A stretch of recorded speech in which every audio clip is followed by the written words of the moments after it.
नमस्कार दोस्तों, स्वागत है आपका आपके अपने YouTube चैनल दीपक रचित कथा में। जब भी महाभारत के पात्रों की बात आती है तब कुछ प्रमुख चेहरे ही सामने आते हैं।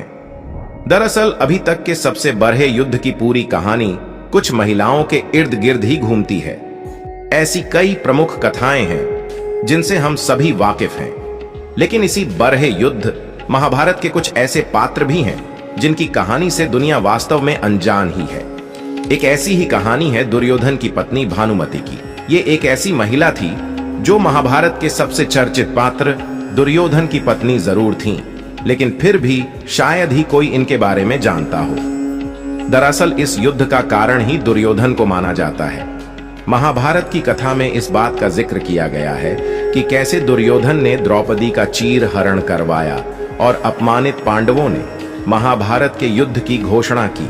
वहीं महाभारत ग्रंथ में दुर्योधन की पत्नी का भी जिक्र मिलता है।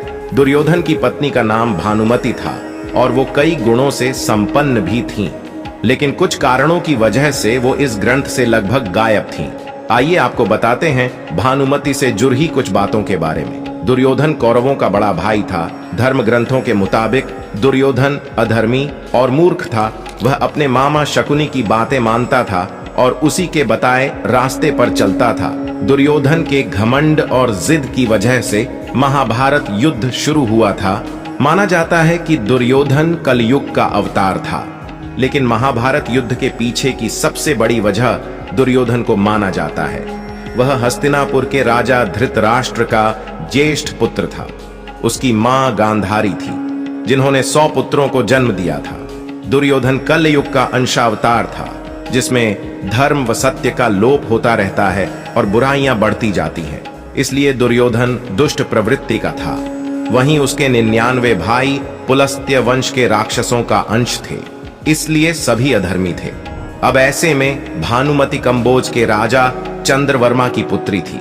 उस समय पूरे धरती लोक में द्रौपदी की सुंदरता की चर्चा होती थी, लेकिन सुंदरता के मामले में द्रौपदी के बाद अगर कोई दूसरा नाम आता था तो वह नाम था भानुमति का। भानुमति सिर्फ अपनी सुंदरता ही नहीं, बल्कि अपनी सुशीलता, ज्ञान, बुद्धि और अपनी ताकत के लिए जानी जाती थी। भानुमति के विवाह के लिए राजा चंद्रवर्मा ने एक स्वयंवर का आयोजन किया, जिसमें दुनिया भर के राजा, राजकुमार और शूरवीरों ने हिस्सा लिया। अपनी सुंदरता से हर किसी का दिल जीतने वाली भानुमति का दिल मन ही मन अर्जुन को चाहता था। भानुमति वरमाला लेकर स्वयंवर के लिए आए एक से बढ़कर एक पुरुषों के सामने से गुजरने लगी। इस स्वयंवर में दुर्योधन भी आया हुआ था। दुर्योधन पहली नजर में ही भानुमति पर मोहित हो गया और उसने हर कीमत पर भानुमति को अपनी रानी बनाने का फैसला कर लिया था। लेकिन जब भानुमति दुर्योधन के पास आई तो भानुमति दुर्योधन को नजरअंदाज करके आगे बढ़ गई और उसने जबरदस्ती बलपूर्वक भानुमति के हाथों वरमाला अपनी गर्दन में डलवा ली। इस हरकत से स्वयंवर में आए हुए दूसरे राजाओं और दरबारियों ने दुर्योधन का विरोध करना शुरू कर दिया, जिसके बाद दुर्योधन ने इनमें से हर एक को चुनौती दे डाली कि अगर किसी ने भी युद्ध में उनके मित्र कर्ण को पराजित कर दिया तब वह भानुमति को छोड़ देंगे। कर्ण दुर्योधन के बेहद खास मित्र थे, इसलिए वह अपनी मित्रता के खातिर इस काम में भी दुर्योधन का साथ दे रहे थे। भानुमति से विवाह की इच्छा रखने वाले योद्धाओं ने एक एक करके कर्ण को चुनौती देना शुरू किया और कर्ण सभी को धूल चटाते रहे। कर्ण और जरासंध में काफी लंबा युद्ध चला, लेकिन अंत में कर्ण ने जरासंध को भी पराजित कर दिया। कर्ण से मिली ये हार जरासंध के लिए जीवन की पहली हार थी। अब दुर्योधन का विरोध करने वाला कोई नहीं बचा था, जिसके बाद दुर्योधन भानुमति को लेकर हस्तिनापुर आ गया। दुर्योधन की इस हरकत से चंद्रवर्मा अत्यंत दुखी हुए और भानुमति भी इस पूरे घटनाक्रम से बेहद दुखी थी। हस्तिनापुर आने के बाद दुर्योधन ने भानुमति से विवाह रचा लिया। भानुमति की सहेली उनकी बेहद खास थी और वह उसे कभी भी खुद से दूर नहीं करना चाहती थी। दुर्योधन ने अपनी पत्नी की प्रिय सहेली का विवाह अपने प्रिय मित्र कर्ण से करा दिया। भानुमति थोड़े दिनों तक तो दुर्योधन से नाराज रही, लेकिन अंत में उन्होंने दुर्योधन को अपना पति स्वीकार कर लिया। भानुमति सुंदर और बुद्धिमान होने के साथ साथ अपने पति दुर्योधन की तरह बलशाली भी थी भानुमति कुश्ती की माहिर खिलाड़ी थीं। सती पर्व के अनुसार भानुमति खेल खेल में अपने पति दुर्योधन के साथ कुश्ती खेला करती थी। कुछ समय बाद भानुमति ने जुड़वा बच्चों को जन्म दिया, जिसमें एक पुत्र और एक पुत्री थी। पुत्र का नाम लक्ष्मण और पुत्री का नाम लक्ष्मणा रखा गया। और जब यह दोनों बड़े हो गए तब सांसारिक नियम अनुसार दुर्योधन ने भी इन दोनों के विवाह के बारे में सोचना शुरू कर दिया। अपनी माता भानुमति की तरह लक्ष्मणा भी अति सुंदर, सुशील और बुद्धिमान थी, जिसकी चर्चा चारों ओर होती थी। दुर्योधन कर्ण के साथ अपनी पक्की मित्रता को रिश्तेदारी में बदलना चाहता था, इसलिए उसने अपनी पुत्री लक्ष्मणा का विवाह कर्ण के पुत्र वृषसेन से तय कर दिया था। लेकिन कुरुवंश की गरिमा बनाए रखने के लिए दुर्योधन ने लक्ष्मणा के लिए स्वयंवर का आयोजन किया।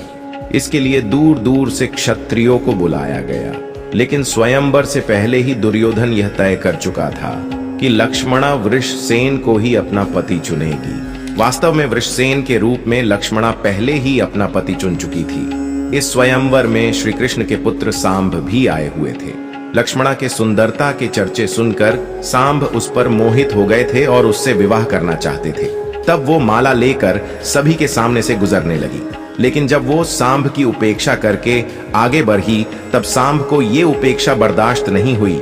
दुर्योधन की बेटी के साथ ठीक वैसा ही हो रहा था जैसा कभी उसने भानुमति के साथ किया था। सांब ने लक्ष्मणा से बलपूर्वक वरमाला अपने गले में पहन ली। सांब की इस हरकत से दुर्योधन क्रोधित हो उठा।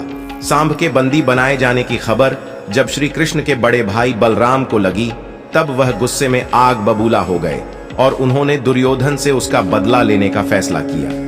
बुद्धिमान भानुमति ने मामला अपने हाथों में लेते हुए बलराम से बातचीत करके मामला सुलझाने की कोशिश की और फिर इस समस्या का समाधान निकालते हुए भानुमति ने सांब और लक्ष्मणा का विवाह पूरे रीति रिवाज से करवा दिया। जब दुर्योधन का बेटा लक्ष्मण विवाह के लायक हो गया तब बलराम ने अपनी बेटी वतसला का विवाह लक्ष्मण के साथ कराने की इच्छा प्रकट की, लेकिन वतसला अभिमन्यु से प्रेम करती थी और दोनों विवाह करना चाहते थे। तब अभिमन्यु ने वतसला को पाने के लिए घटोत्कच से सहायता मांगी। अभिमन्यु की सहायता करते हुए घटोत्कच ने दुल्हन का रूप धारण कर लक्ष्मण को इतना डराया कि लक्ष्मण ने कभी विवाह न करने की कसम खा ली और उसके बाद अभिमन्यु का विवाह वतसला के साथ हो गया।